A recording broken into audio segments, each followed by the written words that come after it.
बहुत समय पहले एक बार महर्षि दुर्वासा स्वर्गलोक जा रहे थे।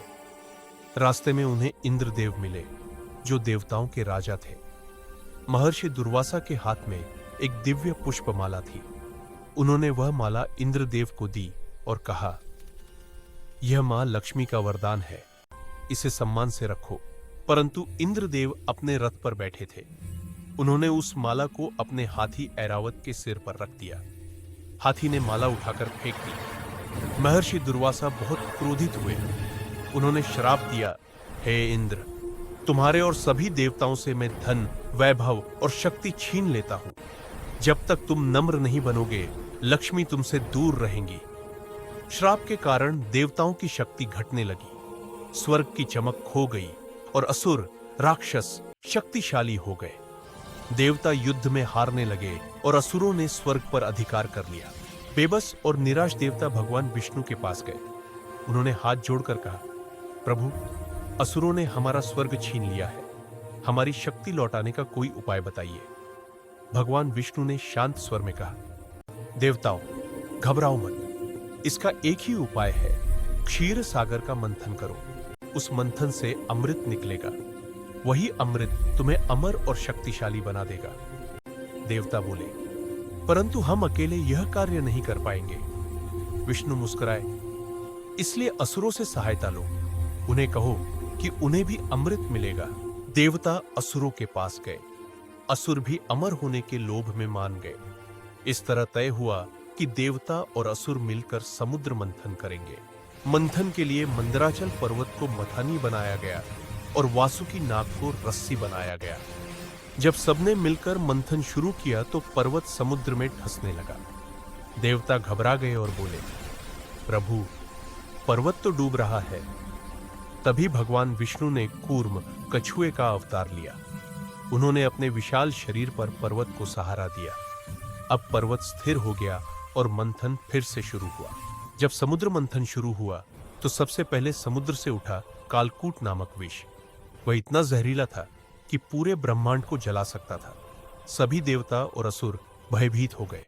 सभी ने भगवान शिव से प्रार्थना की। भगवान शिव ने सभी की रक्षा के लिए वह विष पी लिया। पार्वती मां ने उनका कंठ पकड़ लिया ताकि विष उनके भीतर न जाए। वह विष उनके गले में रुक गया और तभी से उनका गला नीला हो गया। इसलिए उन्हें कहा जाता है नीलकंठ महादेव। अब मंथन आगे बढ़ा और एक एक कर समुद्र से 14 अद्भुत रत्न निकले।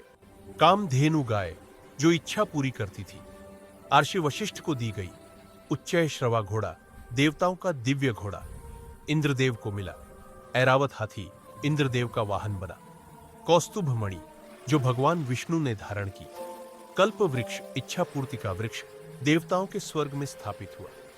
अप्सराई, रंभा, मेनका, उर्वशी आदि स्वर्ग में मनोरंजन के लिए। चंद्रमा, जिसे भगवान शिव ने अपने मस्तक पर धारण किया। शंख, जो भगवान विष्णु ने लिया। लक्ष्मी देवी विष्णु जी की अर्धांगिनी बनी। जब देवी लक्ष्मी समुद्र से प्रकट हुई तो पूरा ब्रह्मांड प्रकाश से भर गया। वे कमल पर खड़ी थीं। उनके हाथों में कमल पुष्प था। सभी देवता झुककर उनकी आराधना करने लगे। लक्ष्मी जी ने कहा, मैं वहीं रहूंगी जहां सच्चाई, नम्रता और मेहनत का वास होगा। उन्होंने भगवान विष्णु को अपने पति रूप में स्वीकार किया। स्वर्ग में पुनः समृद्धि लौट आई। पारिजात वृक्ष, जिसे स्वर्ग के बागों में लगाया गया। भगवान धन्वंतरी, जिन्होंने देवराज इंद्र की प्रार्थना पर देवों के वैद्य का पद स्वीकार किया। अंत में समुद्र से प्रकट हुआ अमृत का कलश। देवता और असुर दोनों उसे पाने के लिए झगड़ने लगे। तब भगवान विष्णु ने मोहिनी अवतार धारण किया, एक सुंदर स्त्री का रूप, जिसने सभी को मोहित कर लिया। मोहिनी बोली, मैं अमृत सभी को बराबर बांट दूंगी। सभी सहमत हो गए, परंतु मोहिनी ने चतुराई से अमृत केवल देवताओं को दिया और असुरों को कुछ नहीं मिला। इस तरह देवता अमर हो गए और असुर हार गए। असुर राहु और केतु ने देवता का रूप धारण कर अमृत पीने की कोशिश की, पर सूर्य और चंद्रमा ने उसे पहचान लिया। भगवान विष्णु ने तुरंत उसका सिर सुदर्शन चक्र से काट दिया। वह अमर तो हुआ, पर उसका सिर और शरीर अलग हो गए। इसलिए आज भी राहु और केतु ग्रहण के समय सूर्य चंद्र से बदला लेते हैं। देवता आनंद पूर्वक अमृत पीते हुए अपनी विजय का उत्सव मना रहे हैं। असुर भयभीत होकर भाग रहे हैं। उनके चेहरों पर मुस्कान है। स्वर्ग में फिर से शांति लौट आई है। शांत सागर पर भगवान विष्णु और देवी लक्ष्मी शेषनाग पर विराजमान है। ऊपर इंद्रधनुष चमक रहा है। देवता हाथ जोड़कर उनकी आराधना कर रहे हैं। चारों ओर दिव्य शांति और आनंद का वातावरण है।